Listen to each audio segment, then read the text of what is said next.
साथियों welcome back. आप सभी लोगों का बहुत बहुत स्वागत है मेरे यूट्यूब चैनल पर। सुप्रभात, नमस्कार। आप लोगों के लिए एक और करंट अफेयर का क्लास प्रस्तुत है और आज हम लोग बात करेंगे 27 सितंबर से संबंधित महत्वपूर्ण घटनाक्रमों के बारे में। तो चलिए शुरू करते हैं आज का करंट अफेयर।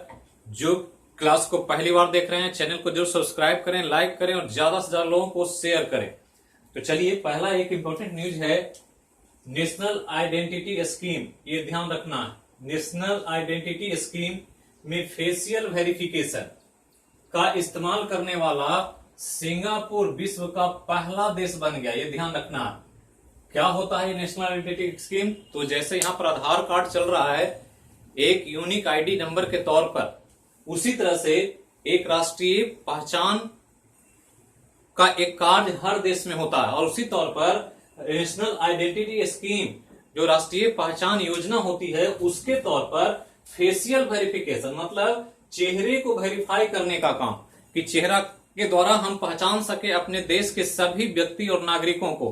तो फेस को वेरिफिकेशन के लिए इस्तेमाल करने वाला, चेहरे को वेरिफिकेशन के लिए इस्तेमाल करने वाला सिंगापुर दुनिया का पहला देश बन गया। ये ध्यान रखना। इसके पहले चेहरे को किसी ने भी यूज नहीं किया। इसके पहले बायोमेट्रिक्स का इस्तेमाल या भारत जैसे देशों में यूनिक आईडी नंबर का इस्तेमाल या आइरिस का इस्तेमाल करके, फिंगरप्रिंट्स का इस्तेमाल करके आइडेंटिफिकेशन किया जाता था।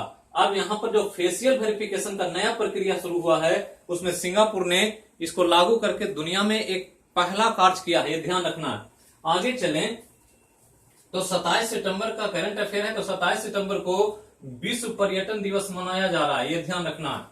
तो 27 सितंबर को हर साल विश्व पर्यटन दिवस, वर्ल्ड टूरिज्म डे मनाया जाता है और इस तारीख को संयुक्त राष्ट्र विश्व पर्यटन संगठन के कानून को स्वीकार किया गया था। किस दिन? 27 सितंबर को। और इसी के चलते संयुक्त राष्ट्र के विश्व पर्यटन संगठन के कानून को पारित होने या स्वीकार करने के उपलक्ष्य में 27 सितंबर को विश्व पर्यटन दिवस के रूप में मनाया जाता है और इसकी शुरुआत यूएन ने 1980 में किया था।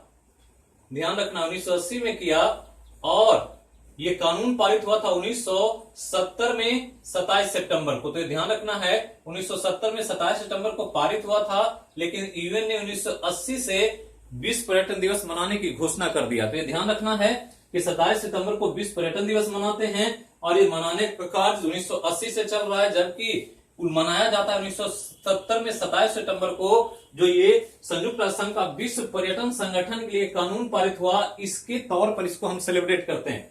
आगे चलें तो एक इंपॉर्टेंट योजना है भारत की, फेम इंडिया योजना। तो फेम इंडिया योजना के द्वारा इलेक्ट्रॉनिक्स बसों को या इलेक्ट्रॉनिक वाहनों को देश में संचालित करने का एक योजना पर काम हो रहा है। तो ध्यान रखना है कि फेम इंडिया योजना के दूसरे चरण में केंद्र सरकार ने 670 इलेक्ट्रिक बसों को, 670 ध्यान रखना है, 670 इलेक्ट्रिक बस है ये जो दौड़ेगी सड़क पर, इसके लिए तथा 241 चार्जिंग स्टेशन, ये ध्यान रखना है, 241 चार्जिंग स्टेशन की मंजूरी दिया है केंद्र सरकार ने कि देश स्तर पर पेट्रोलियम को कम किया जाए और पेट्रोलियम के विकल्प के तौर पर इलेक्ट्रिक वाहनों का इस्तेमाल किया जाए। तो इलेक्ट्रिक वाहन का निर्माण और तथा उसके चार्जिंग के लिए स्टेशन, जैसे कि यहां पर अभी पेट्रोल से चलता है तो पेट्रोल पंप की व्यवस्था की गई, उसी तरह से बैटरी को चार्ज करने के लिए चार्जिंग स्टेशन। तो ये ध्यान रखना है, 670 इलेक्ट्रिक बस और 241 चार्जिंग स्टेशन के निर्माण की मंजूरी दे दिया है और ये दोनों अलग अलग राज्यों में किया जाएगा, जिसमें बसों के निर्माण की मंजूरी महाराष्ट्र, गोवा, गुजरात, चंडीगढ़ को कुल मिलाकर के 670 बस मिलेंगे। इसके अलावा चार्जिंग स्टेशन का जो स्पॉट चुना गया उसमें महाराष्ट्र, मध्य प्रदेश, केरल, तमिलनाडु, गुजरात और पोर्ट ब्लेयर में कुल मिलाकर के 241 चार्जिंग स्टेशन के निर्माण की मंजूरी दी गई है। तो ये एक फेम इंडिया के तहत किया जाने वाला महत्वपूर्ण कार्य है, जिसमें देश स्तर पर इलेक्ट्रॉनिक बसों के संचालन पर एक बड़ा काम हो रहा है। आगे चलें तो आयुष मंत्रालय, जानते होंगे आप लोग, आजकल आयुष मंत्रालय पर बहुत चर्चा है। कोविड-19 में आयुष मंत्रालय से संबंधित बहुत सारे न्यूज आए हैं। तो आयुष मंत्रालय जो नॉर्मली यूनानी या जो देसी चिकित्सा है, आयुर्वेद है, सिद्धि है, ये सब मिला करके आयुष मंत्रालय बनाया गया है और इसके तौर पर आयुष मंत्रालय ने पोषण विज्ञान और उन्नति पर एक पोषण आहार के नाम से वेबिनार आयोजित किया है। ध्यान रखना है, क्या नाम है? पोषण आहार। तो पोषण आहार बहुत इंपॉर्टेंट है और इसी हेडिंग, इसी शीर्षक के साथ वेबिनार आयोजित किया आयुष मंत्रालय ने, जिसमें न्यूट्रिशन पर जोर दिया गया, कैसे हम पोषण को बढ़ावा दें, पोषण पर कैसे ध्यान दिया जाए। इस पर आयुष चिकित्सक, आयुष विज्ञानी और जितने भी विद्वान हैं आयुष क्षेत्रों के, ये सभी लोगों ने शामिल करके अपने अपने विचारों को यहां पर रखा। ये ध्यान रखना है। एक है क्यूएस ग्लोबल एमबीए रैंकिंग 2021। तो क्यूएस एक इंपॉर्टेंट रैंकिंग जारी करने वाली एक संस्था है। क्यूरेली सिमोन्स कहा जाता है, ध्यान रखना है क्यूएस को, क्यूरेली सिमोन्स। क्यूएस जो ग्लोबल रैंकिंग जारी करता है हर साल यूनिवर्सिटी के लिए, और इस बार 2021 का एमबीए कॉलेजों का रैंकिंग जारी किया गया।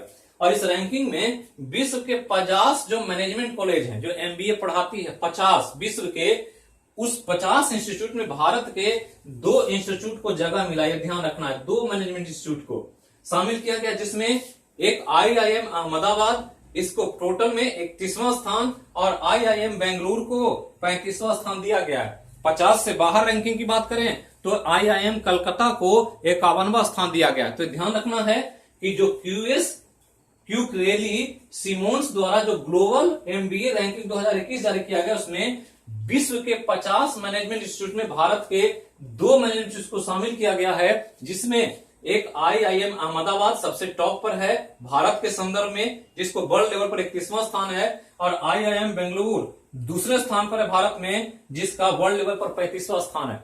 51वां स्थान पर आईआईएम कलकत्ता का स्थान आता है। एक और अमेंडमेंट है, कॉरिजेंडम है। कल जो करंट अफेयर हमने कराया था उसमें सुनील शेट्टी के बारे में चर्चा हुई थी, तो थोड़ा सा यहां पर मिस माइंड हो गया है, इसको ध्यान रखना है कि हमने कल कहा था कि खादी और ग्राम उद्योग आयोग के नए सलाहकार रितु बेरी की जगह सुनील शेट्टी को बनाया गया है। तो सुनील शेट्टी के बारे में हमने कहा था फिल्म इंडस्ट्री से जुड़े फिल्म अभिनेता, जबकि ऐसा नहीं है। हम सिर्फ नाम पढ़ करके हमें लगा कि कोई ना कोई फिल्म अभिनेता अभिनेत्री को ही ब्रांड एम्बेसडर या इस तरह के पोस्ट पर अपॉइंट किया जाता है, लेकिन ये एक्चुअली में वो सुनील शेट्टी नहीं है। ये एक मशहूर डिजाइनर हैं जो कपड़ों का डिजाइन करते हैं।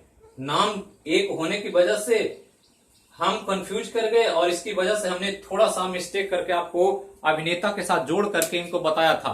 तो ये ध्यान रखना है, ये सुनील शेट्टी अलग हैं जो दुनिया में डिजाइनर के लिए, कपड़ों के डिजाइन के लिए जाने जाते हैं।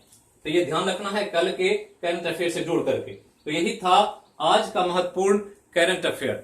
फिर मिलते हम लोग एक नए क्लास में शाम के समय में, जो 4 बजे चलता है, वो सब्जेक्ट अपने टाइम पर चलेगा, उसको ध्यान रखना है। आने वाले समय में आपके लिए जो 10 कदम है वो प्रतिदिन होने जा रहा है, जिसमें एक दिन साइंस का और एक दिन आर्ट्स का हम 10 कदम लेकर आएंगे, जो बहुत इंपॉर्टेंट होगा आपके एग्जाम के लिए आने वाले समय में। तो फिर से मिलते हैं। आपका दिन शुभ हो, मंगलमय हो। Have a nice day. जहां रहें स्वस्थ रहें, सुरक्षित रहें। बोलिए एक बार देश के इकट्ठा अखंडता के लिए जय हो मैया की। Thank you.